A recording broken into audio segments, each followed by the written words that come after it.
Hi, how are you? I'm good. Hello? Hi, me again. I'm not sure what's going on right now. It was really good for a minute, and then it just kind of... Faded. Okay. Yeah. Let's get this thing done. Okay. Alrighty. So what I'm going to do is just pretend we've already done the intro, and I'm going to come in and... Oh, I just got just one more thing. Is it Sarazen or Sarazen? Yeah, it's Sarazen. Just like Sarazen. it. Yeah. Like just Sarazen. Yeah, just like it. Yeah. Just like it looks. Yeah. Excellent. So I'm just going to come in and ask how you are, and then we'll just go. Okay. Here we go. Sarazen, how are you today? I'm doing phenomenal. How are you? I am doing adequately.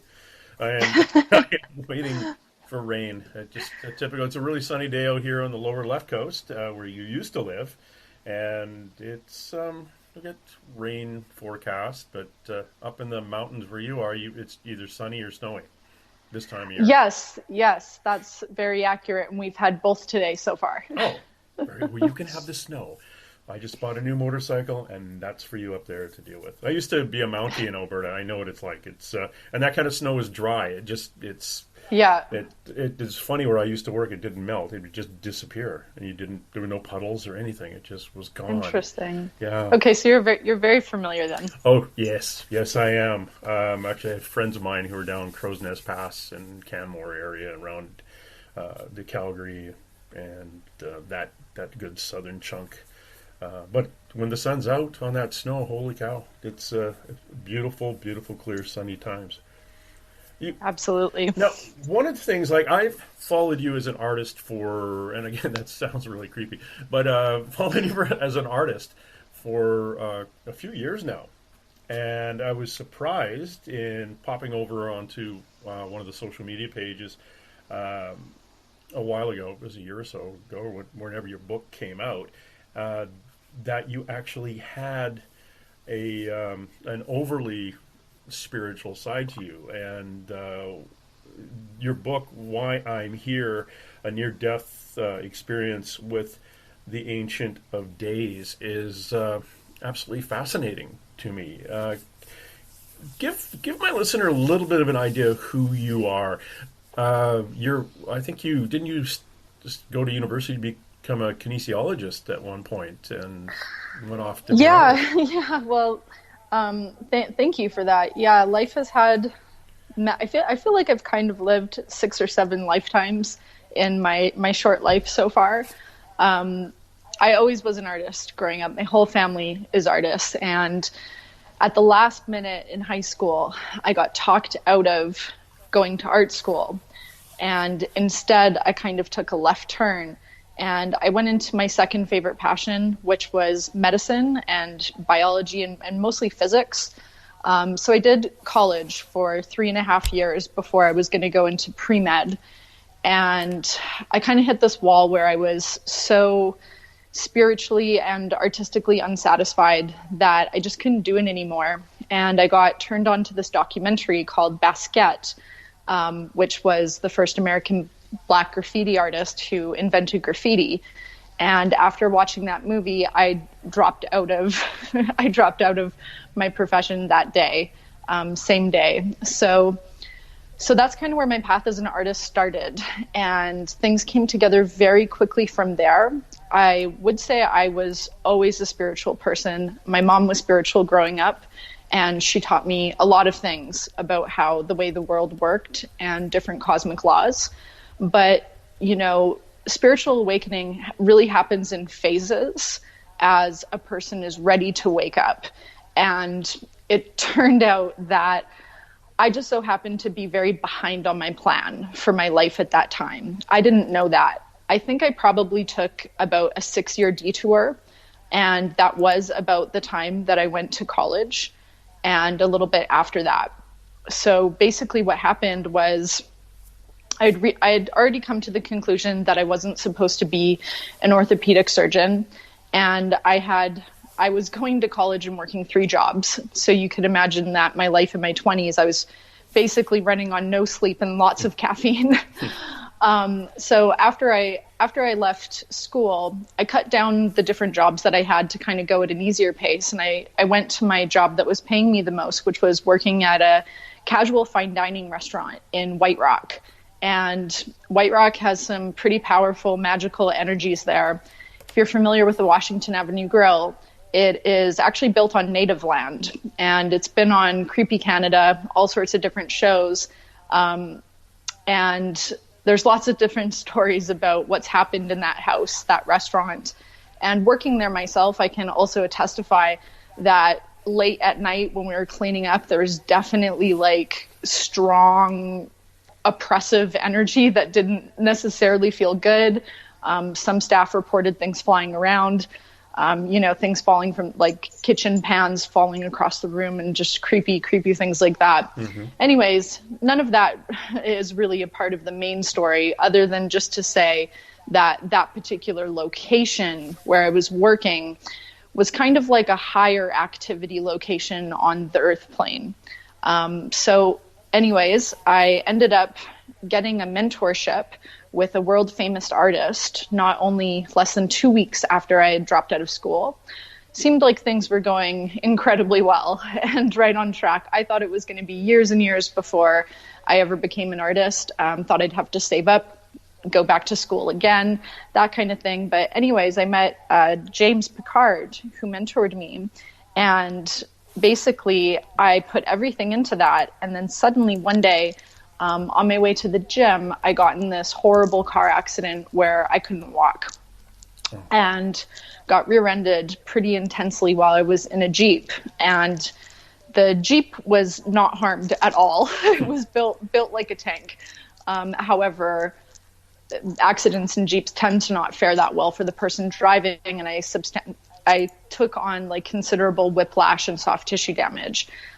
So basically, I quit my job, never was able to go back, and I ended up having this long 6-year recovery, trying to get my health back and just being able to really like walk again on a continual basis. So about a month or two into my healing, I had already started to get lots of commissions as an artist, more than what I was getting paid for when I was working. So it really seemed like a sign from the universe that this was the direction to go in and to have faith.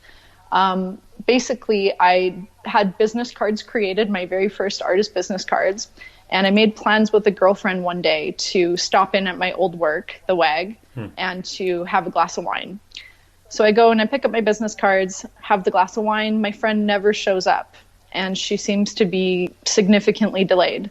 So since I already had a lot of friends where I worked, didn't really feel like a loner or anything like that. There was lots of loud music, jazz music playing.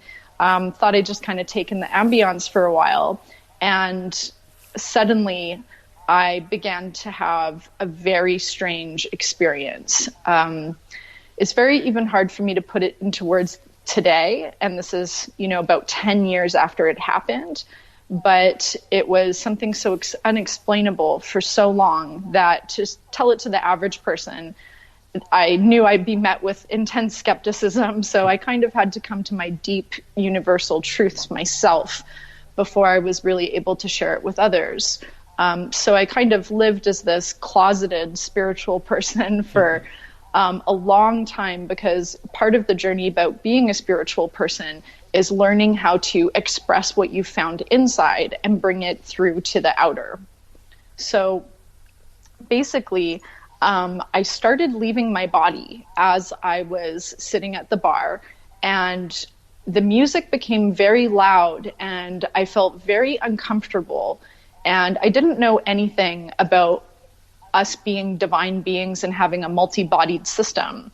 But what it felt like something was happening to me somewhere else, not in the room that I was in right now, but somewhere higher.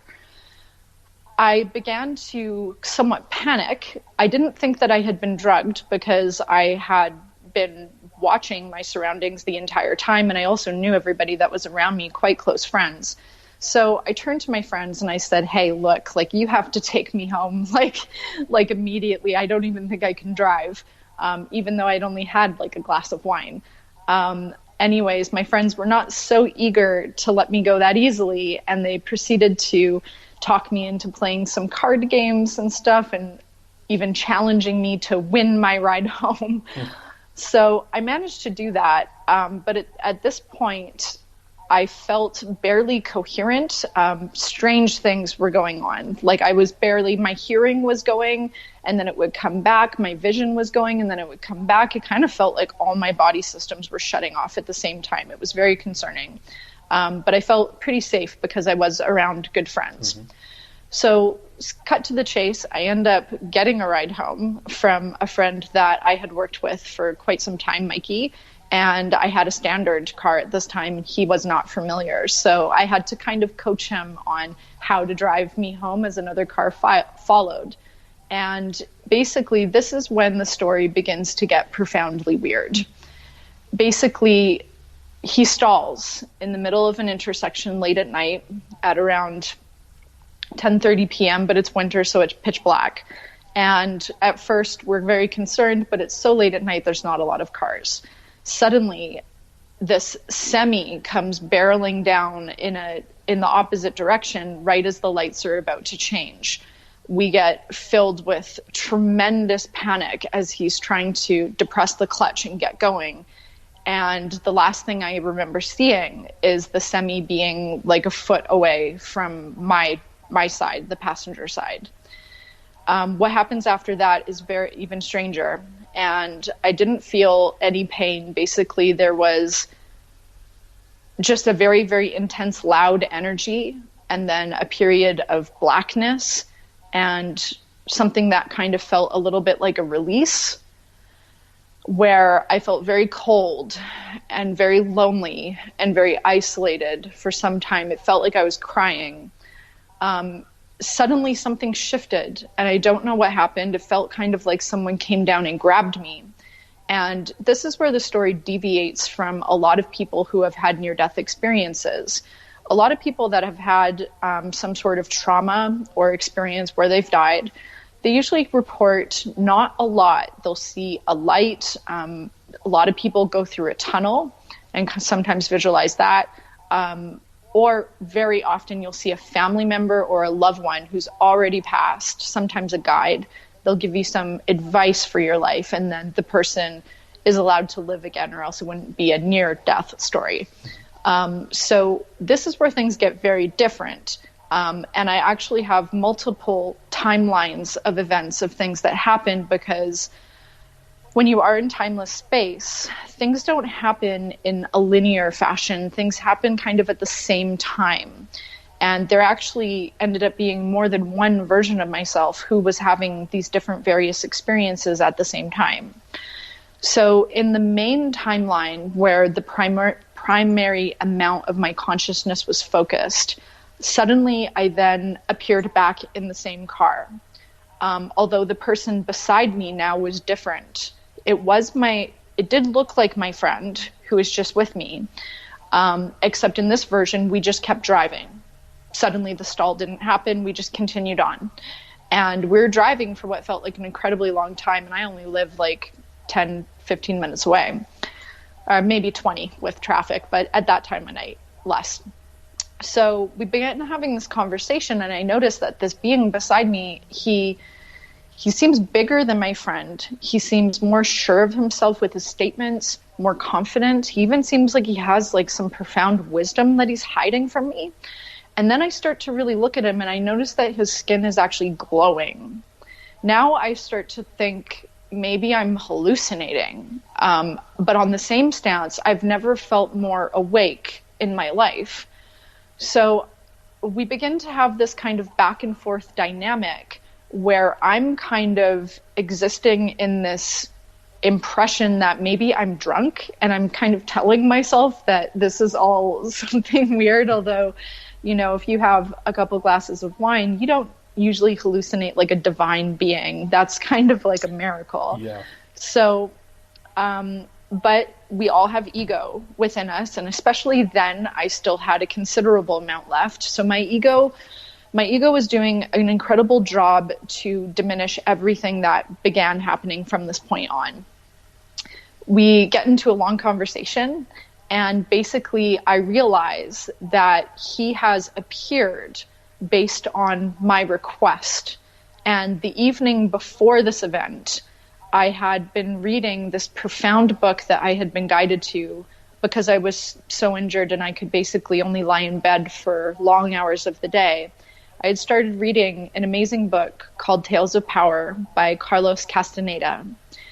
That book pushed my realm of what was possible, and I began using some of the teachings that I had learned in that book to command an experience where I would be removed from my body, since my body was the most painful place for me to exist at that time.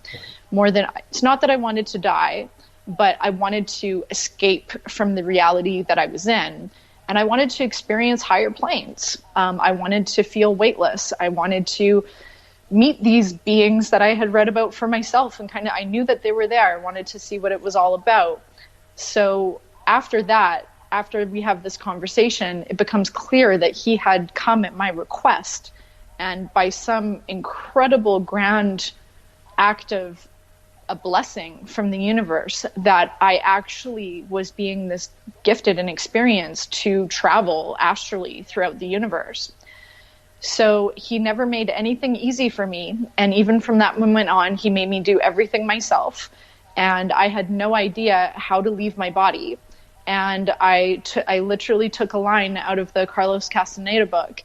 And I remembered that at some point that Don Juan, his teacher, had taught him that you could rip a hole in the fabric of the universe and exit out.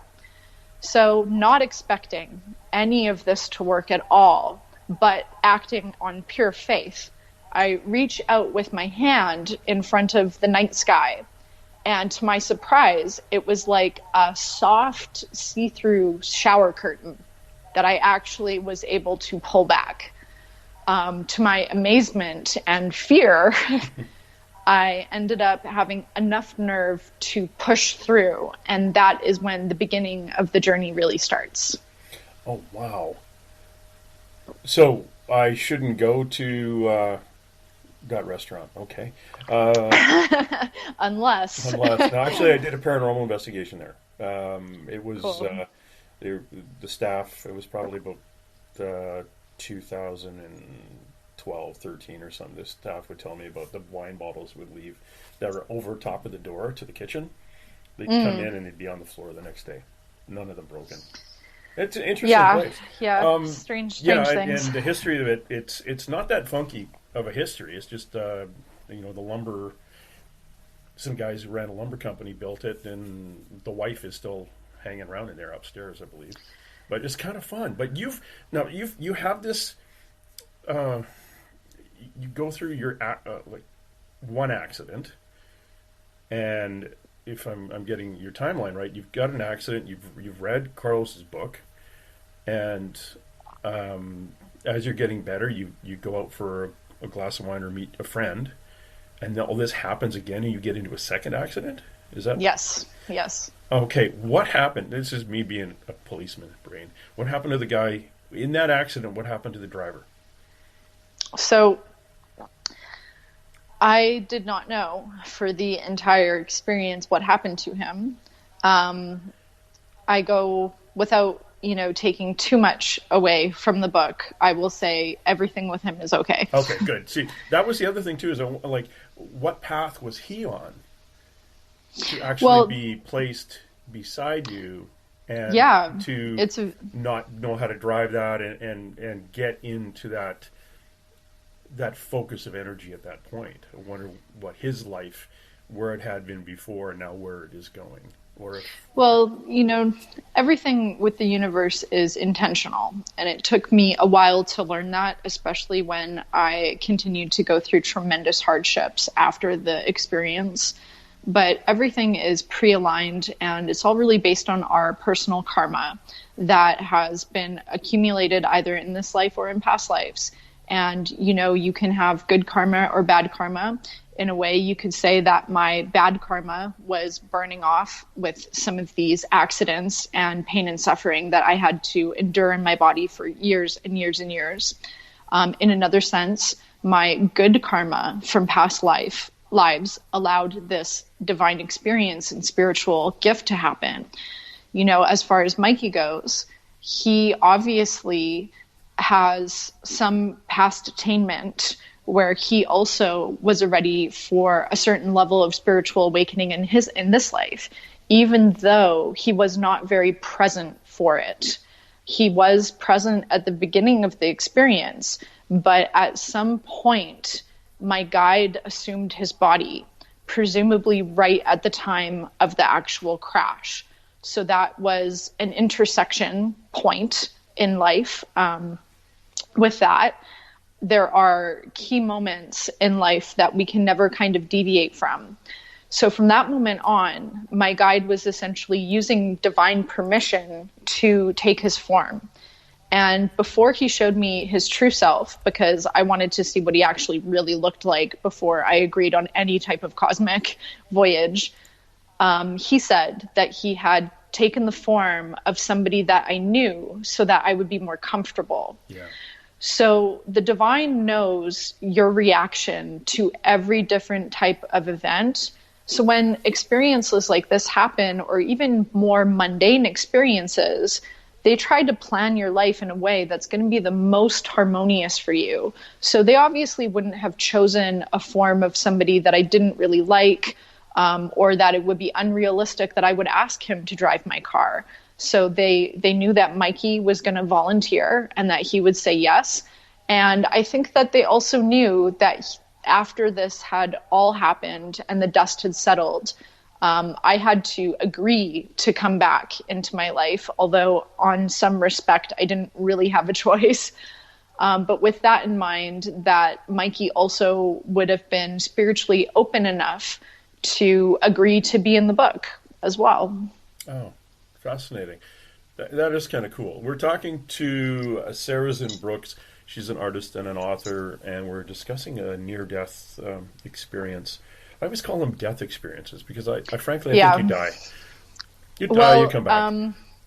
Yeah, with mine, it was a little bit different. With most people, I think that there's like an accident or something, and then, they flatline for a couple minutes, they get resuscitated, and they come back. That's kind of a typical, although I guess no near-death experiences are typical, but I actually considered calling the book a death experience. Oh, very cool. However, it just doesn't really have the same ring to it, I think. No, and people who will Google near-death experience won't find it. So exactly. Yeah. And again, for the people who are, for my listener, it's Why Am I Here? A near-death experience with the Ancient of Days. Your experience in the car with the being you call your guide, have you had ever met your guide, your spirit guide, your primary spirit guide, I should say, or the guide that happened to be stepping forward at that point in your life? Have you ever met that guide before? No, definitely not. I had read about, I hadn't even studied guides that much, to tell you the truth. Like, I was vaguely aware, angels exist, I think that God exists, but I hadn't really meditated on it for that long. I did not have any connection to guides. Really, in the Carlos Castaneda book, he manifests a guru in tangible form that's his teacher. So when I was connecting to the universe, I was just praying for this experience. I didn't know how exactly that was going to translate. But then when we end up going into higher planes after we cross through the universal shower curtain, if you will, it turns out that he was actually the most beautiful being that I've ever seen, and he was glowing blue.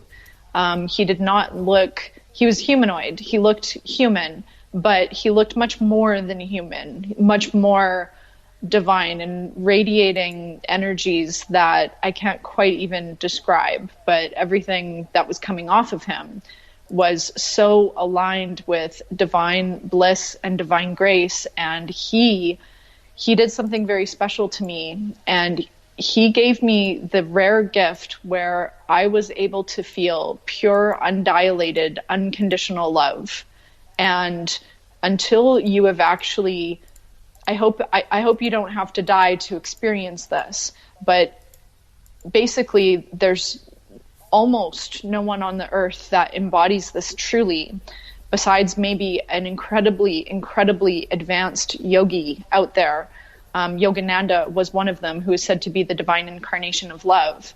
But to experience that in tangible form while I was out of body, it has changed me for life. And after feeling that, I was able to put 100% of my trust into him, because I just had full, complete knowing that it wasn't possible for this being to harm me in any way. You ever met, has that being come back into your life since? That you've seen? He did actually, and that is what book 2 is going to be focusing around. But for a long time, I had no connection to him after that, even though I tried. I searched for him for about 7 years until I finally was able to find him again.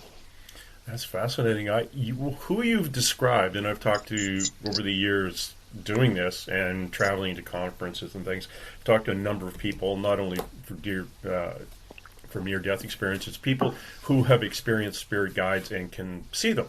When I do readings for people, I communicate through oracle cards to their spirit guides, or I can stand in front of somebody and look at them and say, okay, you've got 5 angels on your right side, the third one over is tall and blue, and your grandmother or this grandmotherly lady is standing beside you. I can see that. But the tall blue or the bluish glowing ones, I always have been finding that's the Archangel Michael. Michael is blue as well. That's true. But would you feel the difference in your own mind? Do you think you'd feel the difference between that being Michael? Okay. Absolutely. I mean, there's a very different, as you know, there's a very different type of energy that comes from an angel. Yeah. That comes from someone who's an ascended master. Michael has incredible strength. He has this incredible readiness and receptiveness to him, ever helpful and very angelic. Whereas Sanat Kumara, he has a very dry sense of humor. He also is very aligned with power. But he is a little bit more laid back, as you'll read in the conversations that we have. He is very witty. Mm-hmm. He always has a very quick response. Not to say he's a trickster, but he has more of a human energy to him. And Sanat Kumara, who is the Ancient of Days, he did live lifetimes on Earth, and he is big in yoga. He was featured in the Upanishads. So his lineage, he already completed his lifetimes here, and now he helps from higher planes, and that's the definition of an ascended master. Now, you're calling him the Ancient of Days. It's in the Kabbalah. It all refers to the God essence. Judaism, Book of Daniel, refers to being God, eternal. Christianity, it's basically the God the Father. It's different terms for the source of the universe. Well, Sanat Kumara has many different nicknames for his personal radiation or emanation from God. He is called the Ancient of Days. A bunch of ones that are not on the top of my head. He's also the Prince of Venus. So his personality has gone by many different nicknames.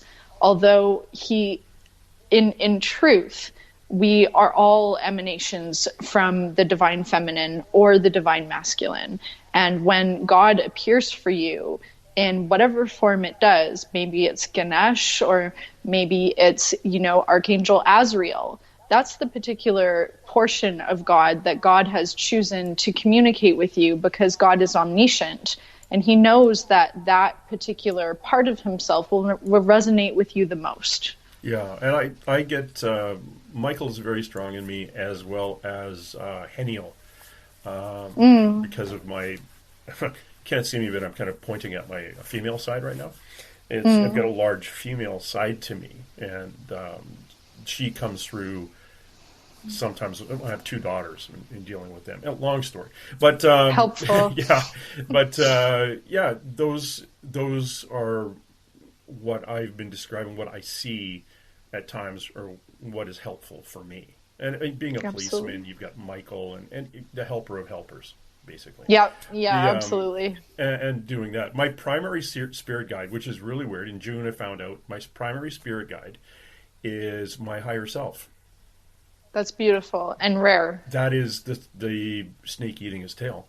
It's like, oh, and I actually went to the planet he was from, which is a whole other. That's you can interview me on that one. All right. And my present spirit guide, the guy. This is funny. It's a Gohart, which is Pan, the Greek god of the hillside. That's lots to master there. that is yeah. He stepped in. I was in a spiritual timeout for a while, so he comes in and kind of takes over. Um, it's been interesting. He's speaking of tricksters. Yeah. But that's kind of fun. Your spirit guides, do you often communicate directly to them, or you Yes. meditate to them? Okay, good. Yes. Do you find they rotate? Do you have different ones coming in at different points? Absolutely. For a long time, it was Sanat Kumara, and we had this incredible relationship like nothing I could ever match again. He was more of a father to me than anything I could almost say, and it's kind of funny how people could relate to that because he's disembodied. But it literally would feel like he was standing in my apartment with me, telling me exactly, always trying to usher me to make good changes and things like that. We get in arguments with each other, like just, when I'm not doing the things that I should and stuff like that. But now I've kind of gone through a long transformative period this last year where my whole routine the last 3 years had just become old and stagnant, and it just was not filling me with the same fire. So after reading the book Autobiography of a Yogi, which I highly recommend, one of the top spiritual books ever, I became very attracted to the path of Kriya Yoga. And, Sanat Kumara, the other way that you can tell that it's him is he's Indian. And there's a very strong Indian energy that comes from him. So with that in mind, kind of felt a lot of my yogic past lives really come to the surface. And I was looking for the quickest way home, the quickest way to transform myself and my full consciousness into self-realization. So I've taken this year-long yoga course, which I'm almost finished now. And now I've taken on Yogananda as my guru. So he's quite strong with me. But I'm also very attracted to Babaji, very attracted to Sanat Kumara, a lot of male guides right now, but I find that they really help to kind of give me a kick when I'm needing it. But I still pray to the Divine Feminine often, but more so just in her direct presence. Oh, that's fascinating. Your near death, this car accident that you were in, where you were then found yourself with your guide in Michael's body driving. What was the next thing after you're on this longer than normal drive and you're having this communication? What happens next? So eventually we end up at my house, which was the destination. And we were waiting because the other car with our friends in it who was going to drive him home were following us. So we were waiting for them to show up, and they were taking forever. Like, we had time to talk for so long. So in this conversation, I kept asking him, like, do you want me to wait for them to come? And he was like, you can leave if you want. And I was like, well, no, okay, I'll keep you company. And then finally, basically, my vision started going again, and we started playing this game. Started playing this game in the car to pass the time, and it's a really stupid game. I'm embarrassed of myself 10 years ago for some of the stuff that I said to a divine being. Was it truth or dare? No, it was worse. It was let's play drunk psychic, and it was kind of like an I Spy type of thing. And basically, suddenly he started guiding me to close my eyes, and I did. And this orange spiral started forming in front of one of my eyes, different colors and changing shapes. And it was pulling at me. I didn't understand what it was doing, so I pulled away. And he told me that the next time that it pulled, that I needed to push and go with it. And I felt very confused as to how my friend Mikey could know what I was seeing in my eyes, with my eyes closed, without me telling him. Obviously, this is not my friend. So the next time it pulled, I pushed, and I went fiery hot. And I opened my eyes, and it looked like nothing had changed.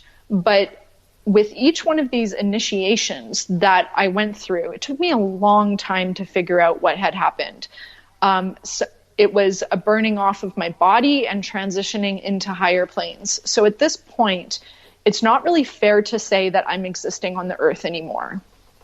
This conversation is not really happening on the earth. We're not even in this dimension anymore. We're kind of like paused in timeless space where everything looks exactly the same as where we just were. So from there on, my guide, with his charming sense of humor, I ask him, casually, and I'm like, so you come here often? And he's like, actually, yes, I do all the time. And I was shocked, absolutely shocked to hear that. And he asks me, he says, you know, like, do you trust me? Can we do this now? We need to get going. We're kind of like short on time. And I'm like, okay, yeah, we can do this. I'll rip a hole just big enough for me to go through. And he's like, just big enough for you? I'm like, okay, well, you could come too. So we kind of have this cute relationship, banter together right off the start. And from that moment on, I begin to experience the most unspeakable journey that I never thought I'd ever be so blessed to have. The type of thing that truly you read about in like fiction, or you see in like the most amazing superhero movie, or just, I don't know. But not a day goes by that I'm so grateful for that. And it's taken a lot of effort not to fall asleep back again, even after witnessing kind of everything. Wow. Now, here's the hard one. I'm going to ask you to describe a few of those without giving away your entire book. A few of those experiences. Yeah, once you went through you pulled the curtain down. Sure. Well, the first one was the most startling. And, you know, I think we all kind of are grown up with the idea of heaven and hell. And like, what does that look like? Does that exist? If I die, do I go straight to God type of thing? What happens? And not the case. Not to say that those states don't exist, just not the way that most people think. So I proceeded to go into the astral world where I'm with my guide, and we're suspended in air, and we're now bodiless. So we do have a body, we have an astral body, but it doesn't have the same density as our earth bodies do. It can levitate, float, it can transform and change. All of those things, don't need to breathe or eat or sleep or anything like that. Great. So I'm very unfamiliar with how the bleep to operate this thing, and I have no idea what I'm doing, like absolute newbie, like trying to drive a car that you don't know how to drive. And he asked me, and he says, so where do you want to go? And to me, I thought that was like the dumbest question, because I have no idea where I want to go. If I could go anywhere in the universe, I don't even know one location that is cool. Like, why don't you just tell me where to go? So he points this question to me, and I begin to meditate on it, and I kind of start thinking, well, where would I like to go? And something goes wrong, significantly wrong, and suddenly I guess I thought of something. I don't even know what I thought of, because it happened so fast. But because at this point you're existing by mere thought, you just have to think yourself somewhere else, and immediately you're there. So I get sucked, or fly, I don't know how to describe it, shooting incredibly fast, so fast I can't even see what's going on. There's like stars streaking by my face. I'm like scared, but I can't stop. And suddenly I find myself stranded on this planet that is absolutely foreign, so far away. My guide is not with me. And for lack of a better words, I end up calling it Planet Hell. It is hot. It is like hotter than any desert on earth. There are no trees, no shrubs, like nothing, just sand dunes, like scorching hot sand dunes in a sky that the sun never sets. And while you don't need to eat, drink, or sleep or anything like that, my human mind kind of kept convincing me that I need those things. So at first I think maybe I'm going to starve to death. Oh, I'm so thirsty. And then I'm like, wait, I don't actually need any of those things. And basically I ended up wandering around there for what felt like decades, eons, even a small eternity. And I go through several encounters and dangerous lessons on there with the local wildlife, if you will, until my guide finally appears at the 11th hour, right as I'm about to swallow this disgusting bug because I'm so bored. So I had been there for a very long time, and it's hard to even communicate how long I was there. To me, in all honesty, it would probably feel like 1,100 years or something like that. If you could estimate that. So I had given up all hope at this point. I had tried to leave in so many different ways. I tried to raise my vibration, many different things with no success. So my guide comes, he appears at the last minute. In fact, he had been watching me the entire time, observing me to see what I was going to do. Then he pulls me out and suddenly everything's not so bad. And he's kind of showing me these like cute quirks of the place. And it really just shows that everything is perspective.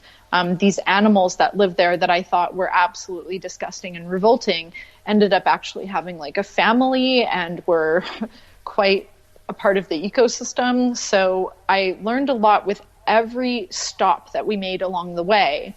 He never ceased to amaze me with the volumes of teachings that he could give me in such an incredibly short period of time. With that, I ended up getting better control, much better control as the experience went on. It definitely was like riding a bike, and suddenly things became familiar and I became very good at what I was doing. I did end up going to a place that was like nirvana. I went to Source, and I ended up staying there a little bit too long. I gravitated towards Source because of the amazing energy that was coming off of it. It felt like you were kissing the sun. And it felt like the sun was putting warmth into all of these pieces of you that previously had tension and stress and illness and grief and all of these things. So I kind of lied there, suntanning in front of it for a while, until suddenly two angels appeared and whisked me away. And they told me that I almost erased my consciousness, that if I would have stayed there much longer, that I would have just dissolved back into Source. So Source has many purposes. Not only does it create, but it also dissolves. It's kind of like the universal recycling plant, if you will. One of the last experiences that I'll share is, and probably one of the ones that I consider most sacred, is after this lifetimes and lifetimes and lifetimes of testing that I went through and learning and growth, at the very end, I end up getting to meet this group of elders based on, I guess, some positive qualities that I had demonstrated, although through the whole book, I really feel like I'm failing, like I'm fumbling, I'm failing. I don't know what is going on. I'm really just trying my best. So I then have to go in front of this group of incredibly advanced beings. It's like, this is the most intense interview that you've ever had that you're not prepared for. It's kind of like a dream that you wake up and you have to do a performance naked or something like that. So I go in front of these beings, and these beings are so advanced and so ancient that they just existed as like beams of light. They didn't have any body, but they all communicated telepathically. And I was kind of in this like Orpheum theater as they begin to ask me and bombard me with questions that I really don't know the answer to. And they hit me with a question that I was so incredibly not prepared for. And they said to me, "Why should we give you permission to advance?" And I felt that. And because everything exists using Lemuria, or being telepathic, they could read all of my thoughts that I was having, and I begin to think, I didn't even know what advancements was. Like, why are you asking me this question if I don't know the answer? And I couldn't shield them from my thoughts, so that was doubly embarrassing. But at this point, something very cool happened, and my higher self took over and began to. I was blacked out from seeing everything that she did to answer the question. But I got to see the beginning of it, and basically it felt like she began to sing. But saying that she sang, again, is just kind of using a term that points to a word, because my spiritual IQ was so low at the time of this experience that so much of what happened was beyond me. That being said, I still don't even know if I would know what she did today. There's a lot of other systems of communication and work and play and ways that being interact with each other in higher planes that we just don't have the translation for in this plane. Yeah, it's fascinating that you describe that group of individuals, a group of beings, those light beings. I talked to an artist named Akiane Krameric, who at the age of 4 or 5, growing up in an atheist family, homeschooled, no television, no radio, no Bible in the house, comes out of the kitchen in the morning and say, "Hi, Mom, Jesus took me up into the universe, and there was a bunch of light being, like people that just glowed light, and they were talking to me." And she ends up, I don't know if you know who Akiane is, but she's a genius at art in oil painting and poetry, and at the age of 8 drew or painted a portrait of Jesus called the Prince of Peace. It's huge. It was discovered by Oprah. Anyway, very, very interesting story about this young girl. She painted oil paintings at the age of 8 that somebody in their 60s or 70s of 50 years of oil painting, that's the equivalent to her talent. She talks about light beings too. She sounds like a very old soul. Oh yeah, she's definitely something. Her interview is going to be on after the next one after yours. So amazing. Drop by until you listen to that one. But Akiane talks about light beings, but she didn't know because she's protected, homeschooled, never really ventured out into this. She had no way to describe them. But It's funny that you describe them almost exactly the same way she did. That just very wise, a lot of questions, a lot of communication, and then eventually, they're talking. You're at the little kids table, and they're at the big guy, and they're at the adults table, and eventually you end up working on a communication, a form of communication. In your case, you had your higher self come in and said, "I'll drive."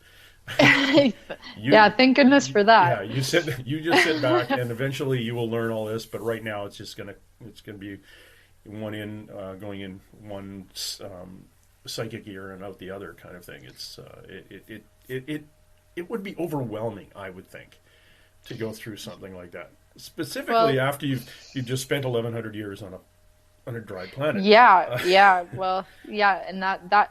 At that point, that was like 1,000,000 years ago too. So holy cow! So I hope the next time, if I ever get to see them again, which I think I will one day, I hope I have some better answers to their questions. I think I probably will. Yeah, I wonder. Sometimes I've heard these can also be family members who have gone through various incarnations over thousands and thousands of years, and going through the multiple dimensions, like where we keep coming back into, I won't say our lives, come into life with a physical body, and eventually we don't need it anymore. We just come back as light. Well, anything is possible, and like I said, time is not linear. So that literally could be truth.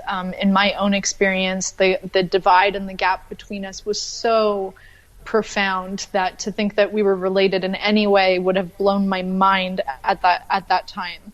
But that being said, because we are, essentially emanations all from the same God or from the same source, then we are absolutely related no matter what. Yeah. Fascinating. If anybody wants to drop by, go to sarazenbrooks.com. That's SARAZEN, or if you're where we live, ZEN. Sarazenbrooks.com, and look at the artwork she does. And again, look at her book, Why Am I Here? A Near-Death Experience with the Ancient of Days, which is fascinating, absolutely fascinating. Anything with a near-death experience is fascinating. And this was only your first one. Yeah. Yeah, for sure. Like I've some of my friends who are psychics, who are on those TV series like Psychic Detectives and things like that, every time they die like 4 or 5 times in their lives. Really? And every time they die, they come back and they're cranked up. Yeah, it definitely felt like that. Well, the frustrating thing was, it seems like the death experiences happened really to get me on my plan. The second one ended up happening about 5 or 6 years later after the first. And I mean, it depends on how significantly you define them.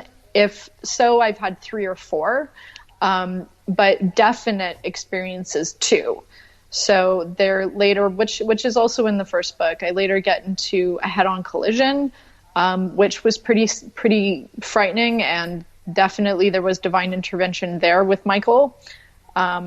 But the more significant one was I actually was assaulted really badly, and I ended up being kind of left for dead on the streets of Kitsilano in Vancouver, with my brain hemorrhaging and cracked open within an inch of my life, and I lost consciousness for several hours until I woke up in the hospital. So that experience was different from the first, where I did not have a long cosmic amazing voyage during that one. That one was more like a hard hit. And I actually didn't know that I was going to live. It wasn't that I went anywhere during it. Everything just pretty much more or less went blank. I have little fragments of consciousness right when it happened, and I was very confused what was going on. I was talking to the person that was above me, asking for them to get help, although they did not. So that was pretty terrifying. Yeah. But that experience changed me for my life in a very different way. At first, I felt very afraid of humanity, how someone could do that to another person. And it took me a long time to cope with that, and not only cope, but heal, and to actually discover why I am here, which lends the title of the book. You could say that maybe I was living my life selfishly entirely after the experience, because after the first out-of-body experience, I had been shown, essentially the answer to everything, but I had no way to place it into my life. I searched for teachers. I tried to read the right books. But after about 7 years or so of looking, I got pretty lost, and I wasn't able to really get on my highest path in a strong, tangible way. After the second near-death experience, where I was left for dead, I really felt like I had lost everything. I had significant brain damage that took me a year to recover from. So I wasn't really able to paint. I couldn't leave the house. I was just traumatized, and also suicidal. As a result of, probably the brain damage and the trauma. So it took a lot of strength and fortitude to find the courage to read that book that I had written almost 6 years before. And to that date, I had never read the book. Basically, when the first experience happened, my uncle, who was the only person I told in detail, he strongly guided me to record the entire experience into a tape recorder, which he then translated into the book, which took up about 100 solid pages of dialogue and experience. So I had never been able to look at it again after 6 years. It frightened me. I was scared. I was crazy, even though I knew I was not. But it was kind of like just being revealed like Pandora's box, and feeling like your dial-up computer of your brain is not able to process such high-speed information.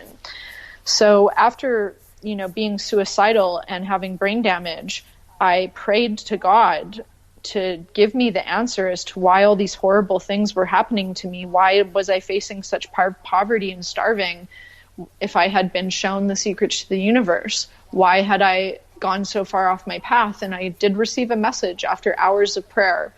And prayer was not something I did often. And the message that I received, and I heard it clearly in my right ear, was, you already have a note from your guides and it's in your book. So I sat down that day and I surrendered and I read the whole thing.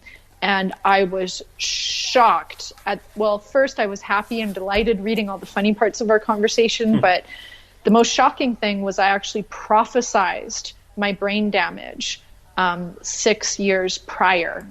And I prophesized the head-on collision as well.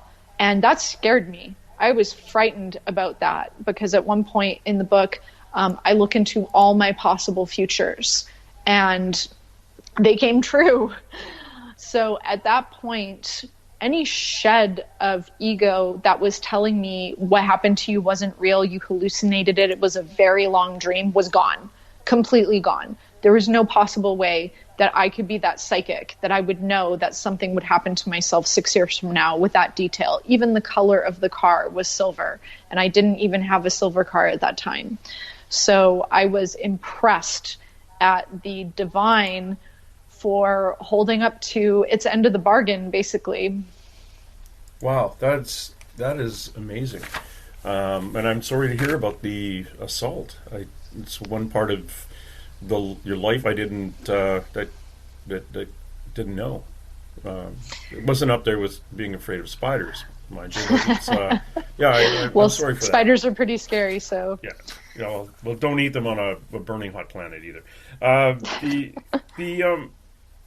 The change, the actual to have those notes in your first book, to be able to go back and go, oh, well, I should have seen that coming.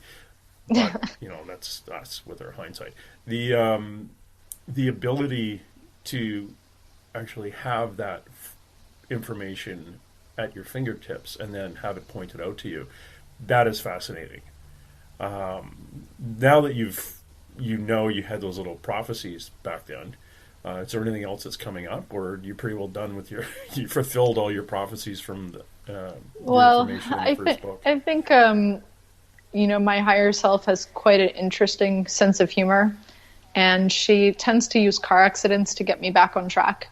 Although actually it is like this for many people, although they don't realize the adjustment that is being made in their life.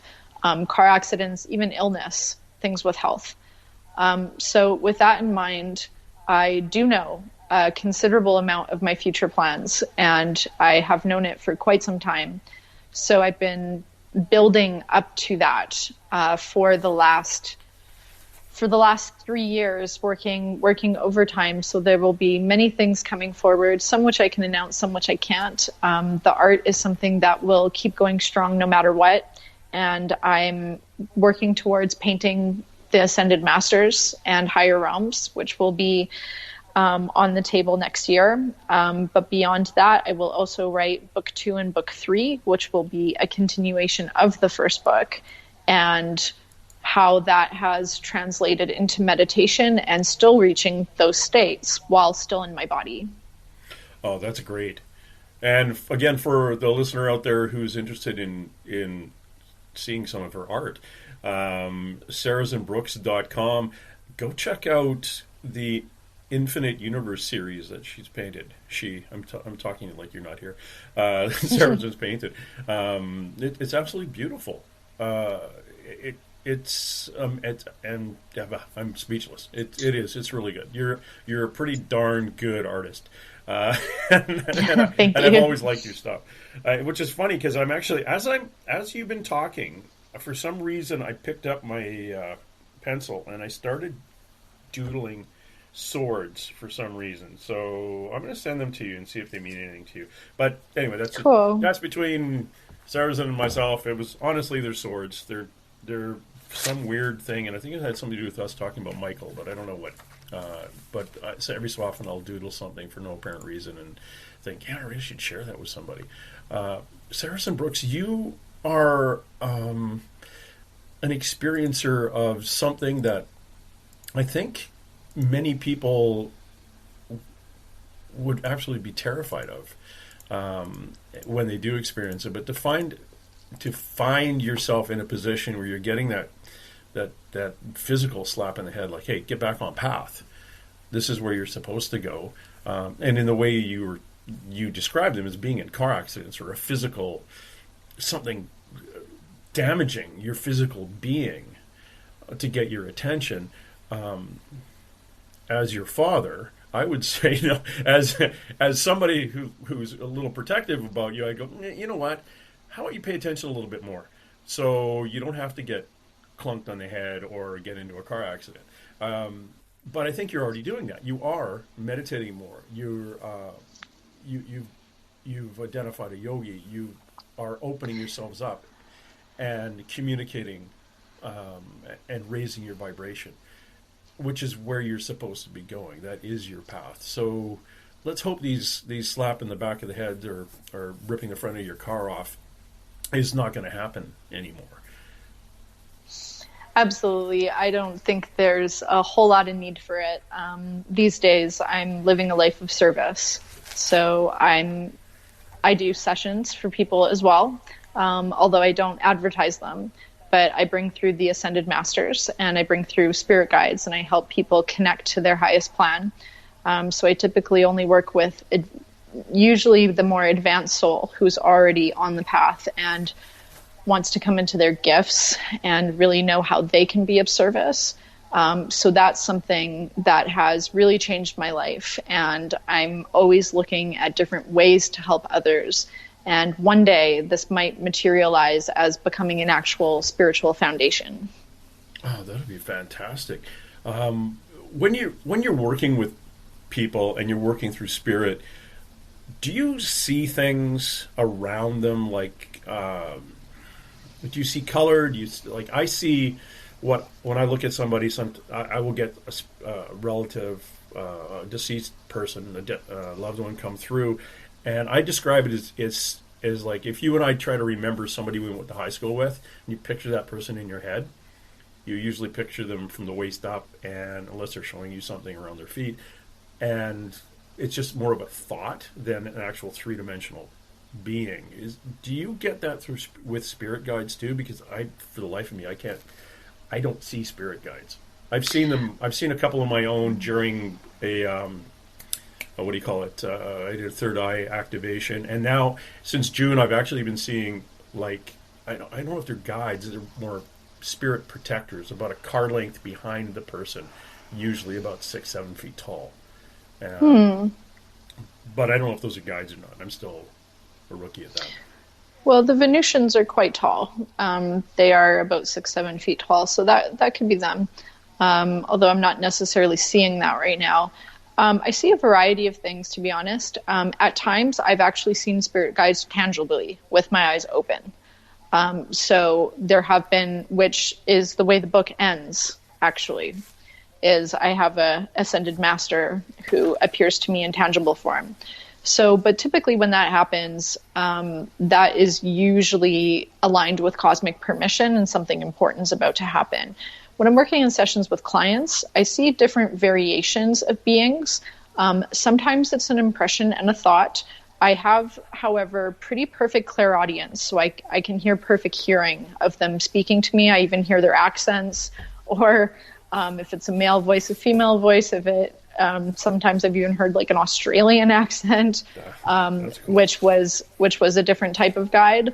But I do see clearly as well. So I remove blockages from people, different things that are on their field, your aura, your third eye, that type of thing. I do past life healing, opening up doors of abundance. It's kind of like a limitless range. So I just have to trust that when I'm in session, that I'm given the gift to see whatever I need to see at that moment. Are you bothered by anything? Do let's say a person that has passed and not crossed over, do they kind of bother you for help at all? I have had that, but it doesn't bother me. Okay.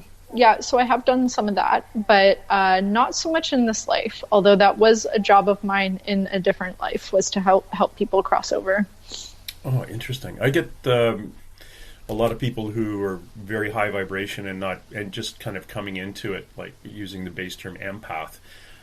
Yeah. You wake up between 3 and 4:30 in the morning because that's the veil thins and they're standing at the foot of your bed kicking and say, "Hey, Sarazen, get up! You got to help me!" And you wake up going, I think you all should leave.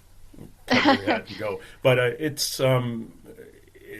comes to those a lot of times who least expect it, and Absolutely. it's awkward. Like in crowds, or I'll be For talking sure. to somebody, but I don't see the dead, quote unquote, the dead anymore. The ones that haven't crossed over. I used to see them a lot when I was a kid, and I did bring one home from down in Steveston, British Columbia. Paranormal investigation. I brought home a carpenter from the 1930s who was studying at the foot Oh of my my bed. goodness. Is that like adopting a stray cat or something? No, you know how you we're out Shaw Cable, which is one of the cable stations out here, wanted to follow around a paranormal group. So of course they wanted to do it in the middle of the night because they don't understand that those beings are there 24/7 anyway. But because it's dark, so it's spookier. So we went out to a place and it was raining and it was a long drive home. And instead of doing a little bit of a meditation and a please, I'm good, please stay here, when I left, I just went home, got into bed. Okay, And, so you welcomed him. yeah, he came home with me. So the next That's kind thing of we had funny. to move out. But yeah, it's one of those things. And of course I put myself into those positions. I'm constantly going to ghost conferences. I'm down in Tombstone, Arizona, in 1800s haunted rooming houses, That's pretty cool. Yeah, I was supposed to be at Port Gamble, Washington this weekend. I still might go down there for that ghost conference. Was on the Queen Mary. Had the sheets of my bed pulled off the first night. But that was somebody coming through and saying, "Hey, I really need your help, and I know what you can do. So we're just trying to get your attention." So once we figured that out, it was all cool, and we crossed them over actually a few weeks ago. But Good. yeah, I don't get that as much. I don't see the dead, I should say, as much, like full on standing in front of me anymore. I did when I was younger. Now I just kind of feel it. But the people I do get are your grandmother, who has already crossed over but volunteered to be kind of your in between, your spirit guides and you. Are you talking about my grandma? No, I'm not. Okay, because she is quite powerful. But I get the person that like is the gut feeling, the goosebumps, because until your vibration is high enough for your guides to connect with you directly, you usually have a volunteer to come in and kind of be your in between and pass on messages. So I get those all the time. When my sight was first awakening, I didn't get a lot of the dead, but I had a mix of good beings and very dark beings coming to me to interfere and attack me and all sorts of different things. And that lasted for about 3 years, 3 or 4 years. So I had to learn a lot of psychic self-defense, because the more that you become aligned with your gifts, the more that the opposing energy in the universe also senses your awakening and wants to stop it. And that's something connected to the 3 gunas in yoga, which is the 3 types of energy that is always acting upon everything. So with every action, there's a reaction. Now, however, I'm in such a state of grace most of the time, due to my alignment, that I'm able to easily block like almost everything that comes my way. What are the methods for blocking that? So very basic technique that's super easy that anybody can do is, number one, if you're scared and you're going to sleep to bed and you feel a dark energy on you or surrounding you or anything like that, you can write the word Om, except it's AUM. That's the traditional way to say it. And that is the first spoken word in the universe. That is the word of creation. It is the word of God. It is the word of the divine feminine. It's all protective. So you just trace it on your finger of your pillow 3 times as you're thinking about divine God and blessings just to protect you. So 3 times. That has protected me many, many times when I've been too tired to shield or meditate or make any calls. There's also protective stones. I'm a big fan of smoky quartz. I usually often sleep with a piece of smoky quartz with me almost always. So that's super grounding, very protective. Another thing that you can do as well, using the same word Om, is sitting down or standing up, you put your hands out in front of you touching. And while saying Om, you make a circle around you, touching your hands behind you. And you do that again 3 times. There's a lot with the number 3. A more advanced technique is actually shielding and clearing, which is shielding is visualizing an orb of light around you. There are millions of different types of shields, and I have been learned and gifted many different versions of them. But a very good go-to one that's kind of good for everything is called the shield of invisibility, invincibility, invulnerability. And you call that in while you're visualizing the shield, preferably surrounding your whole house.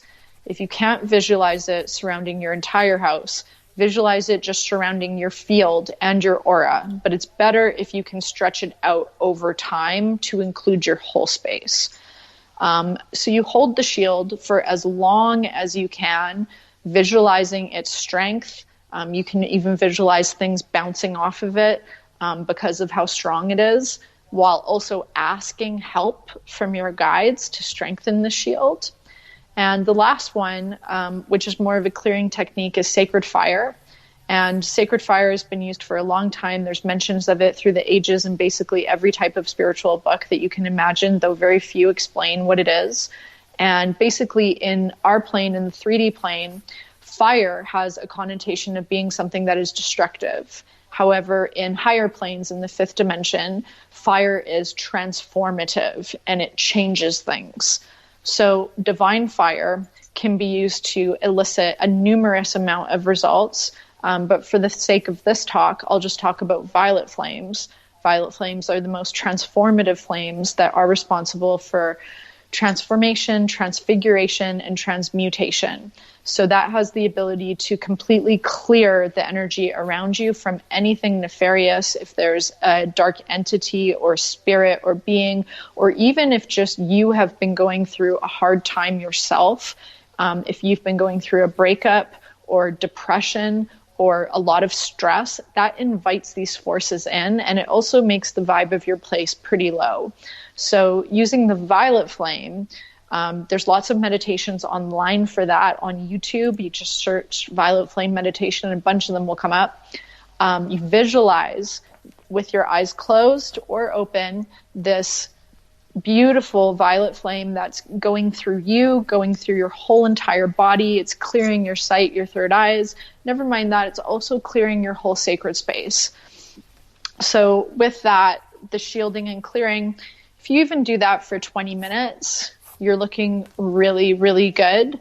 And that's enough for permission for most people to get protected. However, if you're listening to this, and if you are one of those people who is waking up and exceptionally coming into your gifts, then you may need to sit in that meditation for longer, because like I said, the more that you are advancing, the more that there's also these other forces out there that want to kind of hold you back. Wow. Thanks very much about that. I appreciate that. I'm sure my listener does too. I put a bubble around myself, paint it silver, and then put kind of a brown coating on the inside, so it looks like a mirror from the outside, I think. So I'm kind of but it's, we can create whatever shield feels good for us. Yeah, it's I've done it a lot. I find that the dead adults will stay out of my room and leave me alone, but it's the kids who are still just love and light. I'll fill my room with love and light and put a boundary on it and my intention out there that nobody can bother me ever. This is my own personal time. And I was in a haunted kind of bed and breakfast hotel, really nice one out in Wheeler, Oregon, the old Wheeler Inn, and a little girl in the middle of the night says, "Daddy?" I went, "Oh, okay, that's creepy." And Yeah, I've had things like that yeah, too. but Yeah. the kids will come through, but all Yeah. the dark stuff and the adults will all stay out. Yeah, no, kids definitely have more of a level of purity. But you know what? Also, I'm seeing that this is really your path that you've chosen for this life is to have a lot of interactions with beings who are kind of in the in between state. It's a Yeah. lot of what you're investigating, and what you think about, you bring about. So I do think it's kind of part of your job description that you have right now. That's yeah. I've been told that it's part of my path right now. Yes, Things have changed a lot since was in a bad car accident when I was 16 and saw my first full-on dead people standing there, to going through as a policeman, interacting with a lot of dead people, and which is a whole other issue. That's another one. That's me being interviewed for another hour.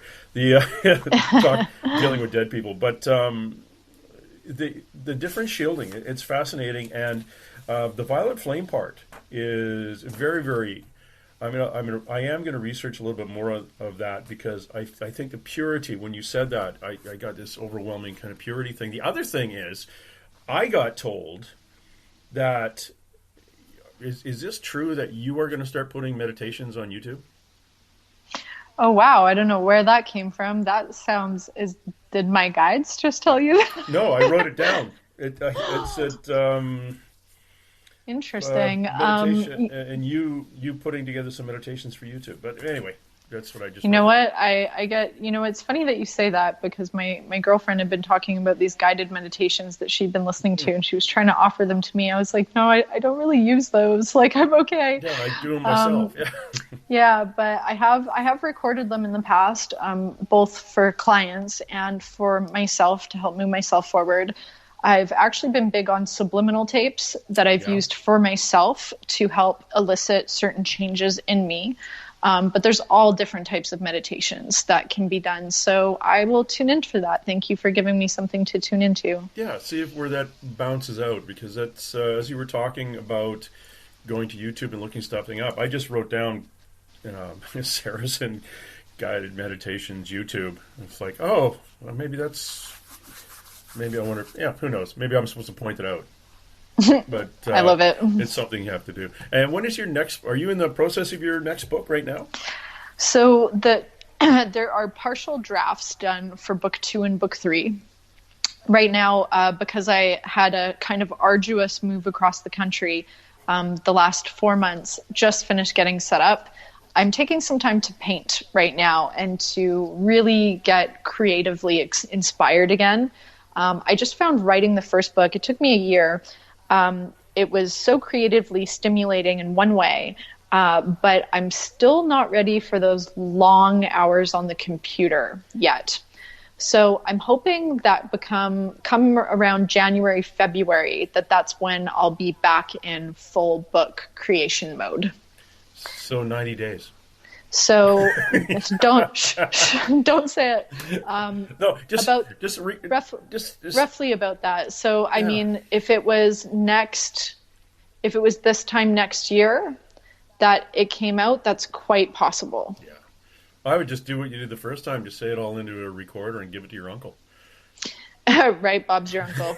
Yeah. Here, could you just type all this stuff up? It's 100 hours. Don't worry about it. Yeah, well, he's been an absolute godsend. I couldn't have done it without him. And he not only designed it, but he helped edit it. And it's true that the universe will send you an angel to help you accomplish your plan.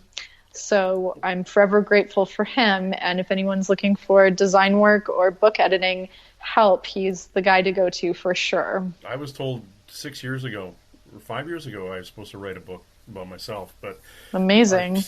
I don't even read books, let alone write them. Good Lord. Hey, that's the way that I felt too at the time. I had not read a book since college, which was just medical texts.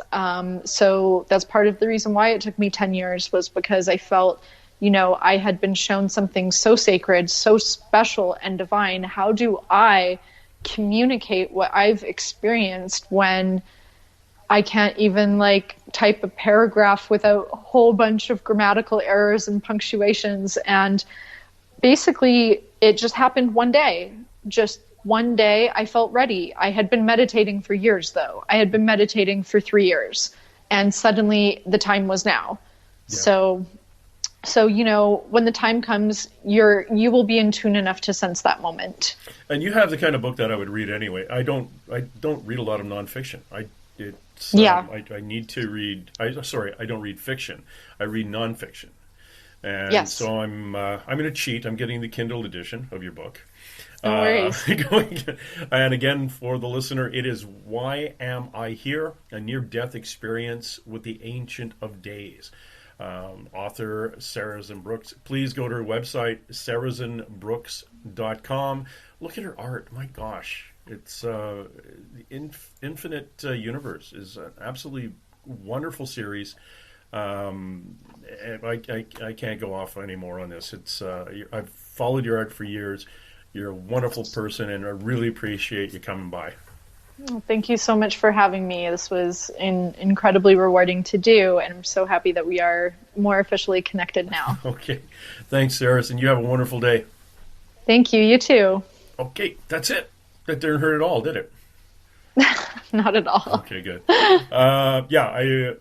You've opened my eyes again, because you do. I've always been drawn to you because I think you're a wonderful light, beautiful young woman, and I appreciate you coming by, and I appreciate your book, I appreciate you, and I appreciate your story, sharing your stories. And I made lots of notes too, so my listener is going to like this. Well, thank you so much. You're an incredible interviewer, and I apologize that we kind of weren't able, that it just wasn't able to connect sooner. It wasn't meant to be. When I was in town, it was also another retrograde as well. Yeah, because it was funny because when you had that studio in Port Moody, I literally lived in Port Moody Center, a quarter of a kilometer from your studio. Oh, no way! And then my ex and I, who we raised our kids in there, in this house from the 1940s on a big lot, we paid $222,000 for it, and then a developer gave us $2.3 million. Oh my gosh! So wow! Bye. Except I still wanted to be close to them, and if you literally, when we did separate, we cut the money in half, we'd be in condos because it's a lower mainland. So our townhouses. Absolutely. So what we did is we bought a duplex up on Tuxedo. Cool. Not too far away, so we share a dog and a vacuum. That sounds like a good compromise. Yeah, but you were just one of those. I got to be honest with you. I had a crush on you, and that's why I followed you when you were doing your Richmond stuff. I'm going, look at this artwork. Oh, she's kind of cute, and So, which was and in hindsight, I'm looking at it going, that's why I didn't meet you, because that was the vibration. That vibration wasn't the vibration I'm supposed to know you on. And I was also still going through a lot of transformation and a lot of stuff. So I think it probably would have been a little premature. Oh yeah. That wasn't, I always say things are meant to be, they are. And now you're happy, you're married, you're keep your cat away from the coyotes. Try. And your life is blossoming, and I wish you love and light and all the best, because I'll still always have a crush on him, but it'd just be different now. So there. Hey, I was going to say, what do you think about maybe doing a session exchange? In what way? So you have, you do readings for people. Yep. How would you feel if I did a session with you, and maybe you did a session with me? Well, what we'll do is I will do a reading, and then we'll see how you feel about it, if it resonates with you or not. I'm sure it'll resonate. I was put in a pan came through. I was in a psychic timeout 2 years ago this month because I would do a reading with somebody, and it would go really well, and I would second guess myself, and I would phone one of my psychic friends and say, "How did I do?" And all my guides literally were standing there going, "What the fuck, dude? Okay, that's it. You're cut off."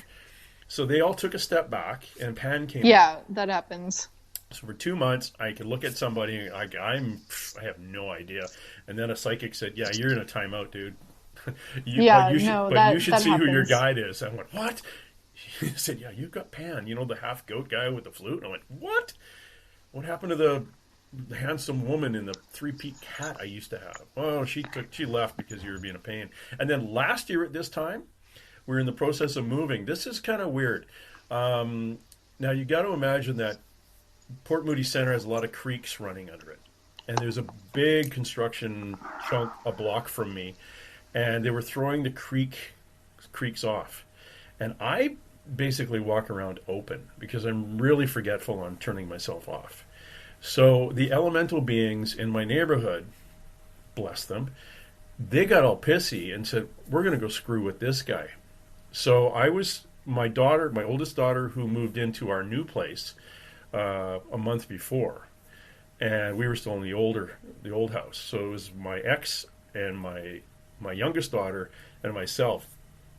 And these things were actually pushing up into the basement, the elemental beings. And my house was darn clean before this. Well, my guides said, well, he's an idiot. He's never shutting himself down. How are we going to do this? So they all took a step back. My abilities got turned completely off, and my guide came through as like a huge elemental, almost like a tree. Wow. And he came in to basically keep the other elementals from attaching. And I said, "Well, what about my youngest daughter?" And like 3 or 4 psychics over the years have pointed out that she is not of me, like me.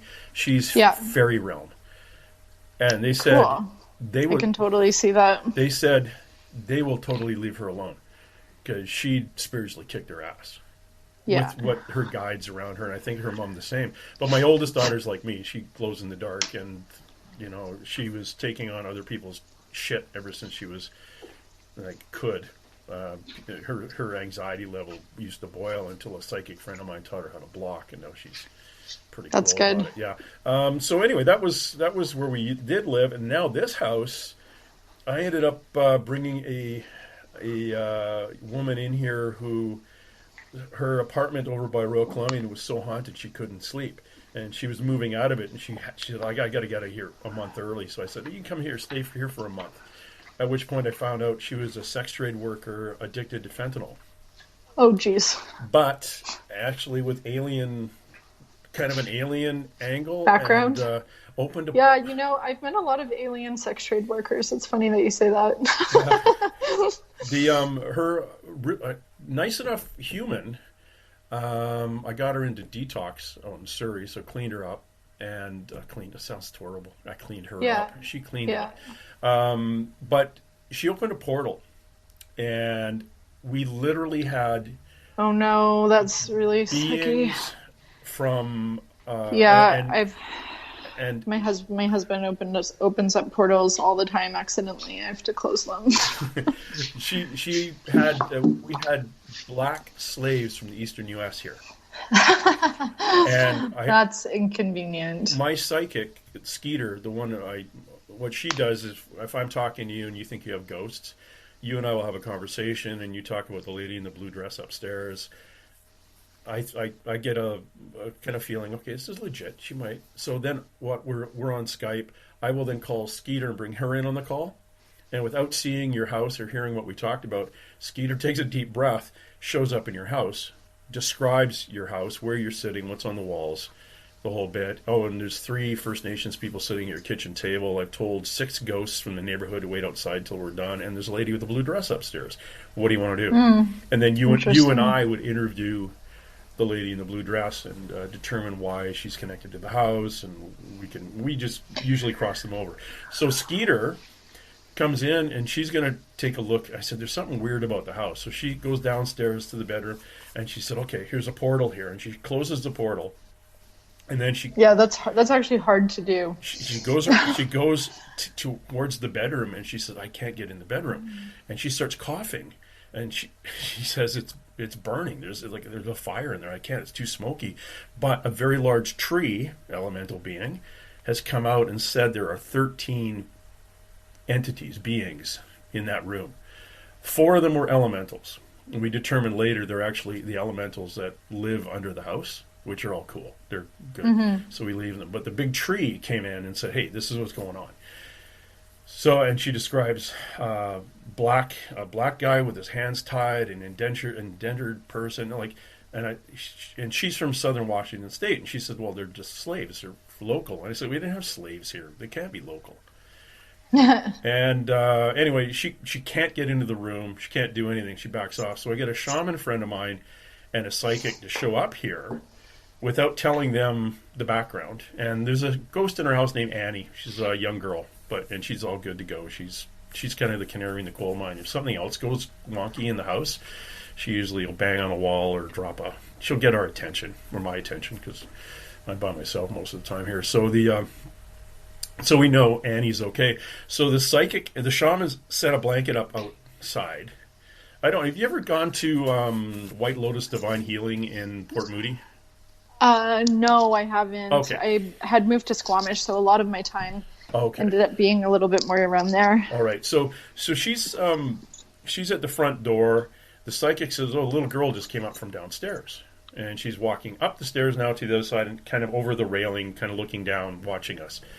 And she was orchestrating, and she said, okay, it was July 27th, and I took notes of all the beings that came out. And the first one was what do you call it? It was a shapeshifter, and it changed, it crossed them over. Then we had the fellow who was soaking wet, black gentleman with his hands tied, and he was starting to throw up. And he eventually coughed up a fish for the shaman, because he had been convicted of killing somebody in the 1600s, and he was literally walked the plank.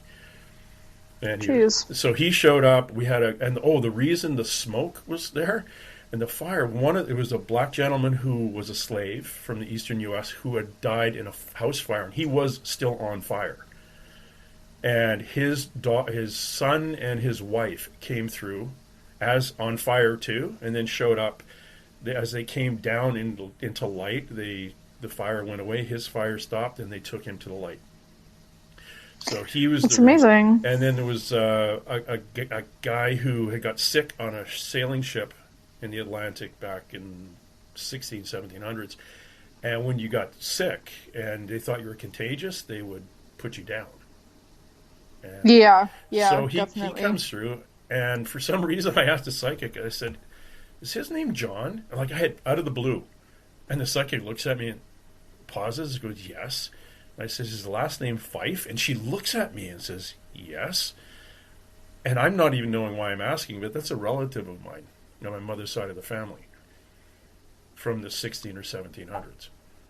How do you spell Fife? That's so weird. Because the client F-I-F-E. But it was weird, because a client in my other session 2 days ago had the same name.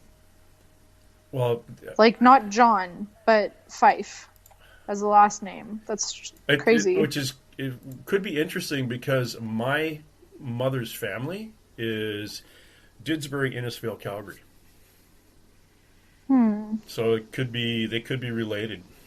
If your client was from Southern Alberta, anyway. No, well, she is from Vancouver, but this guy that she had met, his dad's practice is in Vancouver as well, but I don't know where they're from, like, originally. Oh, okay. But yeah, it was William and David Fife, and Patty those are my cousins who live out there, and I don't know what kids they have. They're the weird side of the family. My cousin David and my cousin Billy, they both divorced their wives, and then married the other person's wife. Oh wow! So it was all in the family. My uncle is now my dad, kind of thing. So yeah, it was interesting. That's my family. But so he came through. It was very cool. That's amazing. And you're. Sorry, go ahead. One more thing is the elemental beings. We had one shape-shifting being who was rather upset with us. I quoted him when I was making my notes. It said, "I've come so far to be treated like this, or put into a cage." And they put him he turned into a butterfly. He was in a cage as a bird, and then he turned into a butterfly trying to get out the bars. And the four elemental beings from the basement came up and held the corners of the box down until it just went to light, and off he went. So, and then the four elementals went back downstairs, and they're good. And then the psychic goes down to the room, and she walks in and says, "Oh, okay, you've got a lot of dead people here." So she opened up a portal, and every dead person in the neighborhood for about 5 or 10 minutes just flew. It was a one-way portal. They were all leaving. So it cleaned out the neighborhood, and then before she could really seal it, all of a sudden it gets sealed. And she said it was sealed quickly, and it was the elemental beings that sealed it. And she said, if you could see what I'm seeing, it's like someone drew a pentagram on there with a wood burning set. And I said to the shaman, I said, "Is that a good thing?" And she said, "Well, I don't know. They usually come in twos." So they went upstairs, and my living room floor has they sensed one there too. And I said, "Well, is that good?" And she says, "I don't know." And I said, "Fuck, what do you mean you don't know? Tell me if it's good or not." And she, I went off, did my thing down in California. I had a few ghost conferences, a UFO conference. Came back, and I phoned her up, and I said, "Stevie, what's up with the pentagram?" She goes, "Oh, don't worry about it. The elemental beings put them there. They supposed to be there. Yeah, they're the seal on the portal can never be opened. So it was just basically a way of saying everybody left. Closing it. Yeah. And the one in the living room is a protection of the house." Cool. Well, I like the sound of your sessions. They sound pretty intriguing. This house here is quite interesting. I won't tell you too much about it, but we've had a lot of activity in it when we first moved in here. I've calmed a lot of it down. Just in the last couple months, we've been here since July. Before, doors were slamming all of the time, relentlessly, and there was a couple real cold spots in the house, so those have all shifted good now, and that's pretty good. The house itself is pretty powerful though, and it's built on a vortex. 2 vortexes, so it's been fun. Lovely. Yeah, you probably have you're in an area where there's a lot of miners up there, and a lot of I find anywhere that somebody's mining for an ore, gold, silver, copper, or anything like that, there's a lot of quartz in the ground. Yeah. And quartz when I'm in Tombstone, Arizona, it is ghost city, and I don't mean ghosts just from the 1800s. I mean ghosts from the 1980s, from last Wednesday. They all show up there. I've seen people in the house often, and strange, not even people, but creatures as well, just sitting there and stuff like that. Most of them are pretty benevolent. I haven't really had too many problems, but I did get the name of the house, and I did also get the name of the land here. So in a dream, I was actually shown that this whole area of Canmore, it actually used to be called Nebola. Yeah. And I was talking to the house because the house was basically deciding whether or not it wanted us here. I don't know if it was the house or the vortex, but seems like the house. And anyways, I managed to get her name, and the house's name is Anastasia. So she's quite temperamental, but extremely beautiful. And how old is she? She's about 12 years old. Do you know the birthday? I might. I know the guy who built it. If you can determine the birthday, I interviewed a astrologist out of he's in Nevada now, but everything has a birthday. Everything has a birthday, and you can actually see the astrology of the house. Yeah, that's pretty crazy. He's hired by companies to do their quarterly projections. He's interesting. Crazy. Yeah. That's really cool. He sounds like a very powerful astrologer. He is. He also does remote viewing and But he's also a conspiracy guy, so it kind of freaked me out. Okay. Yeah. Can kind of take that with a grain of salt. I like astrologers though, like good readings. Yeah, those are good. All right, killer. I'm going to let you go. I've got 2 more interviews to do today, but All right. so far Well, this thank is you. my favorite. Uh, Cool. I sent you pictures of what I was doodling. For some reason, I drew these Sure. weird swords and weird knife handles that I've never drawn before. Take a Okay. look at them and think about it, and then maybe you'll see something in another Where did month or two. I you sent sent it. them on Skype? No, I sent them on. Oh yeah, I guess I could have done that. I sent them Facebook? on Messenger. Okay. Okay, I'll check it out. Excellent. You take the rest of the day Awesome. off.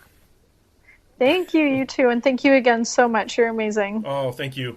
Thanks for hooking up here and becoming almost a friend from a distance. All right, boss. Okay, we'll talk soon. Yeah. Bye bye. Bye.